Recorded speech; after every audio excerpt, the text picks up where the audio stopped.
ஜனநாயகன் படம் இந்த படத்துடைய ரிலீஸ் தேதி ஒத்திவைக்கப்பட்டிருக்கிறது. ஏன் அப்படின்னு உங்க எல்லாருக்குமே தெரியும். சென்சார் சர்டிபிகேட் கிடைக்கல, அதனால் ஒத்திவைக்கப்பட்டிருக்கிறது.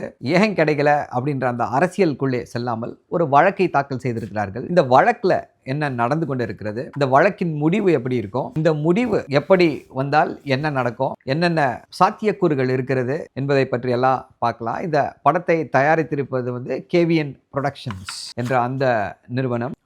அவர்களுடைய இந்த மனுவில் என்ன சொல்லியிருக்காங்கன்னா 500 கோடி ரூபாய் செலவு செய்திருக்கிறோம். டிசம்பர் 15 போஸ்ட் ப்ரொடக்ஷன் ஒர்க்கை எல்லாத்தையும் முடிச்சுட்டு சர்டிஃபிகேட்டுக்காக CBFC central board for film சர்டிஃபிகேஷனுக்கு அனுப்பிச்சிட்டோம். அனுப்பிய பின்னர் எங்களுக்கு ஒரு அந்த பிரமான் போர்ட்டலில் ஒரு தகவல், உங்களுடைய படம் ஏற்றுக்கொள்ளப்பட்டு விட்டது, UA+16 அப்படின்னு சொல்லி சர்டிஃபிகேட் கொடுக்குறோம் அப்படின்னு சொல்லி அந்த போர்ட்டலில் வந்திருக்கு. பட் ஆக்சுவல் சர்டிஃபிகேட் எங்களுக்கு வரல. பட் திடீர்னு 5 ஜனவரி 5 எங்களுக்கு ஒரு தகவல். நாங்கள் தொடர்ந்து இவர்களுக்கு நினைவூட்டல்களை அனுப்பி கொண்டே இருந்தோம். ஜனவரி 5 உங்களுடைய படம் ரிவ்யூ கமிட்டிக்கு போயிடுச்சு அப்படின்னு ஒரு தகவல் வந்துச்சு. உடனடியாக இந்த மனுவை தாக்கல் செஞ்சிருக்கோம். இதை எங்களுக்கு ஒரு மிகப்பெரிய சுமையை கொடுக்கக்கூடிய விஷயமா இருக்கு. ஏன்னா 500 கோடி ரூபாய் செலவு பண்ணியிருக்கோம், 5000 தியேட்டர்களில் இந்த படத்தை ரிலீஸ் பண்ண போறோம் அப்படின்னு சொல்லி மனுவை தாக்கல் செய்திருக்கிறார்கள். இதற்காக ASG அடிஷனல் சொலிசிட்டர் ஜெனரல் திரு ARL சுந்தரேசன், ஒன்றிய அரசுடைய வழக்கறிஞர், ஒன்றிய அரசின் வழக்கறிஞர்னு மீண்டும் அழுத்தம் திருத்தமாக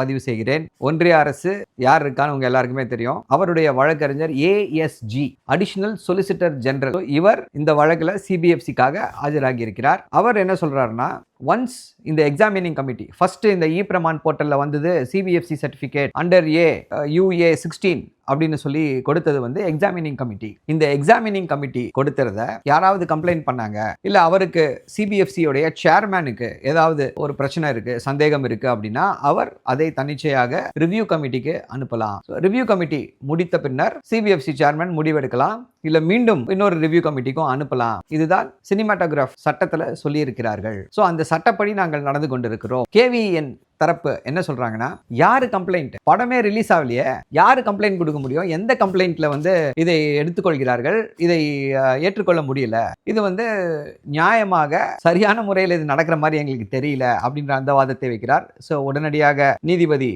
செல்வி ஆஷா அவர்கள் அந்த கம்ப்ளைண்ட் எல்லா ஃபைல்ஸையும் கொண்டு கொடுங்க அப்படின்றாங்க கோர்ட்ல. ஸோ இந்த ஃபைல்ஸ் எல்லாமே நீதிமன்றத்தில் கொடுக்கப்படுகிறது. யாரு கம்ப்ளைண்ட் கொடுத்துருக்கான்னு பார்த்தா, அந்த எக்ஸாமினிங் கமிட்டியில இருக்கக்கூடிய ஒருத்தர் கம்ப்ளைண்ட் கொடுத்திருக்காரு. ஸோ இந்த கம்ப்ளைண்ட்டை பேஸ் பண்ணி ரிவ்யூ கமிட்டிக்கு அனுப்பி வைத்திருக்கிறார் CBFC சேர்மேன். இது சரியல்ல.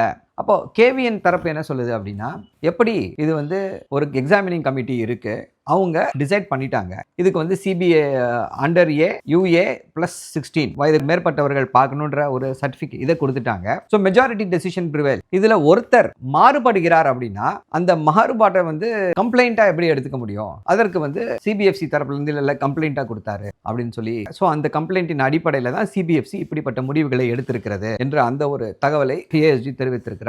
இப்படி 500 கோடி ரூபாய் செலவு செய்திருக்கக்கூடிய எங்களுக்கு இப்படி ஒரு இக்கட்டான சூழலை உருவாக்குகிறார்கள், இதை ஏற்றுக்கொள்ள முடியாது அப்படின்னு சொல்லியிருக்காங்க. இதுல உன்னிப்பாக கவனிக்க வேண்டிய விஷயம் என்ன அப்படின்னா, அசிஸ்டன்ட் சொலிசிட்டர் ஜெனரல் திரு ARL சுந்தரேசன் ஒரு முக்கியமான கருத்தை முன்வைக்கிறார். இதுல நாங்க எதுவும் தவறா நடக்கல, எங்களுக்கு உள்நோக்கம் கற்பிக்க முடியாது, எங்களுக்கு உள்நோக்கம் இருக்கிறது என்று இந்த மனுவில் சொல்லவே இல்லை அப்படின்ற அந்த வாதத்தை வைத்திருக்கிறார். உள்நோக்கம் கற்பிக்காத போது, இவர்கள் வேண்டுமென்றே செய்கிறார்கள் என்று சொல்லாத போது, அப்போ நீங்க என்ன ப்ராசஸோ அந்த ப்ராசஸை ஃபாலோ பண்ணி தான் ஆகணும் அப்படின்ற அந்த வாதத்தை அசிஸ்டன்ட் சொலிசிட்டர் ஜெனரல் முன்வைத்திருக்கிறார். மீண்டும் சொல்கிறேன், உள்நோக்கம் இருக்கிறது என்று மனுதாரர்கள் எங்கேயுமே சொல்லல.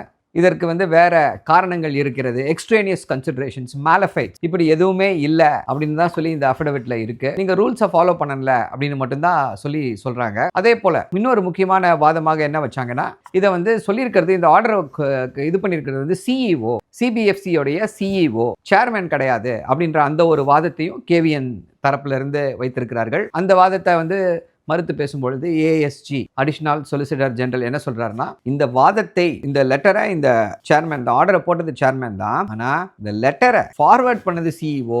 ஸோ அதனால இது CEO உடைய முடிவு என்று நீங்கள் எடுத்துக்கொள்ள கூடாது, எடுத்துக்கொள்ள முடியாது அப்படின்ற அந்த கருத்தையும் முன்வைத்திருக்கிறார். இரண்டு புறங்களும் வாதங்களை கேட்ட பிறகு தீர்ப்பு வர இருக்கிறது. ஸோ தீர்ப்பு வந்துடுச்சுன்னா இந்த பிரச்சனைக்கு முடிவா? ஸோ தீர்ப்பு எப்படி வரலாம்? தீர்ப்பு வந்து இல்ல சென்சார் சர்டிபிகேட் வந்து நீங்க கொடுக்காமல் விட்டது தவறு, உடனடியாக சென்சார் சர்டிபிகேட்டை கொடுத்து மூவியை வந்து ரிலீஸ் பண்ணுங்க என்று ஒரு உத்தரவு கொடுக்கலாம். இல்ல சரிதான், சிபிஎஃப்சி பண்றது சரிதான், நீங்க வந்து வெயிட் பண்ணுங்க, ரிவ்யூ கமிட்டியோடைய மீட்டிங்க்கு வெயிட் பண்ணுங்க அப்படின்னு சொல்லலாம். இல்ல இந்த வழக்கு நாங்கள் வந்து விசாரணைக்கு ஏற்றுக்கொள்ளத்தக்கதல்ல அப்படின்னு சொல்லி இந்த வழக்கை டிஸ்மிஸ் செய்யலாம். ஸோ இந்த வழக்கு வந்து ஃபர்ஸ்ட் ஹைப்போதெட்டிக்கலா ஃபர்ஸ்ட் சிச்சுவேஷன் எடுத்துப்போம். வழக்கில் சரி தவறு, சிபிஎஃப்சி செய்தது தவறுன்னு சொல்லி வந்துடுச்சு. உடனடியாக டைரக்ஷன், உடனடியாக நீங்க இதை பண்ணுங்க, ரிலீஸ் பண்ணுங்க அப்படின்னு சொன்னாங்க அப்படின்னா உடனடியாக சிபிஎஃப்சியோ இல்லை அந்த கம்ப்ளைனண்ட்டோ இதற்கு எதிராக அப்பீல் செல்லலாம். இது வந்து ரிட் பெட்டிஷன் போட்டிருக்காங்க. இந்த ரிட் பெட்டிஷனுக்கு மேலே ரிட் அப்பீல், இது ஒரு நீதிபதி விசாரித்திருக்கிறார். அது வந்து 2 நீதிபதிகள் அடங்கிய அமர்வுக்கு செல்லும். அது எவ்வளோ நாள் போகும் அப்படின்றது தெரியல.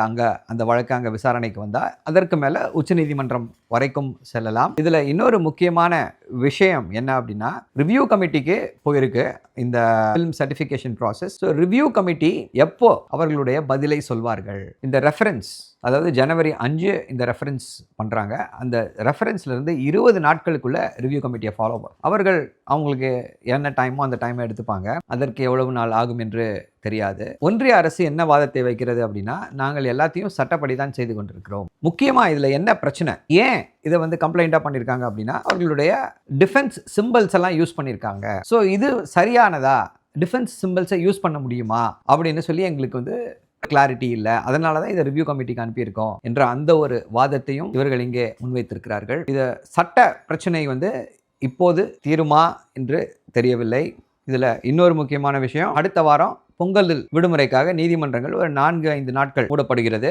12ஆம் தேதி மட்டும்தான் நீதிமன்றம் இருக்கு, உயர் நீதிமன்றம். 13லேருந்து ஒரு 4 நாட்களுக்கு க்ளோஸ் பண்ணுறாங்க. திருப்பி 19th தான் ரீஓப்பனிங். ஸோ என்ன நடக்கும் இந்த இடைப்பட்ட காலத்தில் அப்படின்றது தெரியல. நீதிமன்றத்தில் என்ன நடந்தது, என்ன நடந்துச்சு அப்படின்றத நாம் விளக்கி சொல்லும் பொழுதே உங்களுக்கு இதற்கு பின்னால் என்ன நடந்திருக்கும் அப்படின்றது கிளியராக புரிஞ்சிருக்கும். ஸோ அதுதான் நடந்திருக்கிறது. படம் ரிலீஸ் ஆக போகிறதா இல்லையா, சிபிஎஃப்சிக்கே வெளிச்சம், பொறுத்திருந்து பார்ப்போம். நன்றி, வணக்கம்.